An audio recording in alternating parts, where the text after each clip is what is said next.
சிலர் ஆண்டவரை திட்டுனீங்கல்ல, சிலர் ஆண்டவர் தூசிங்கள, சிலருக்குலாம் மனசாட்சியே இல்ல. ஆண்டவரை எப்படிதான் திட்டுறதுக்கு மனசு வருதுன்னு தெரியல. சோதனை வந்துச்சுன்னா ஆண்டவரை திட்ட ஆரம்பிச்சுவாங்க.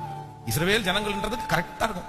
சிலருக்கு அவங்களும் வணங்கா கழுத்துள்ள ஜனங்கள், நம்மளும் சில நேரத்தில் வணங்க கழுத்து. ஏதாவது ஒண்ணு வந்துச்சுன்னா ஆண்டவரே நீ இருக்கிறீரா இல்லையா, நீ இப்படி அப்படி, நம்ம கண்ணு இருக்கா இல்லையா, காது இருக்கா இல்லையா, கேட்டுட்டு அப்ப சும்மா இருக்கிறீங்க, உடனே சண்டைக்கு போயிடுறது. கேட்டா உரிமையாம். யார்கிட்ட உரிமை பாராட்டுறதுன்னு ஒரு விவசாய வேணா, உரிமை கத்துற உரிமையா திட்டுறேன். உரிமையா திட்டுறதுக்கு என்ன அவர் பக்கத்து வீட்டுக்காரரா? அது எப்படி? அவர் பயபக்திக்குரியவர், அவர் பயப்படத்தக்கவர். உங்களுக்கு அவர் மேல அன்பு இருக்கிறது ஓகே, அதுக்காக நம்ம அவரை திட்ட முடியுமா? அது எப்படி? அவர் விருப்பப்படி, அவர் இஷ்டப்படி, அவர் நல்லதே தான் செய்வார். நம்முடைய குருவி மூளைக்கு அது எட்டாம இருக்குமே தவிர அவர் நன்மையானதே தான் செய்வார். ஆனா கூட நம்ம அவ்வளவு திட்டுனாலுமே அடுத்த நிமிஷம் இப்படி புட்டுற போ அப்படின்னு நம்மளை வெறுத்து தள்ளுறதுக்கு எவ்வளவு நிமிஷம் ஆகும். ஆனா அப்படி ஆண்டவர் செய்ய மாட்டார். சரி, என் பிள்ளை ஒரு காலத்துல கண்ணீரோட ஆராதிச்சா, 21 நாள் உபவாசம் இருந்தா, சாப்பிடாம தான் உடம்ப வருத்திக்கிட்டாங்க. சரி மகளே, அன்னைக்கு நீ செஞ்சதை நினைக்கிறீங்க. எத்தனையோ விழுந்து போனவங்களை ஆண்டவர் கிருபையா எழுப்பி இருக்கிறார்.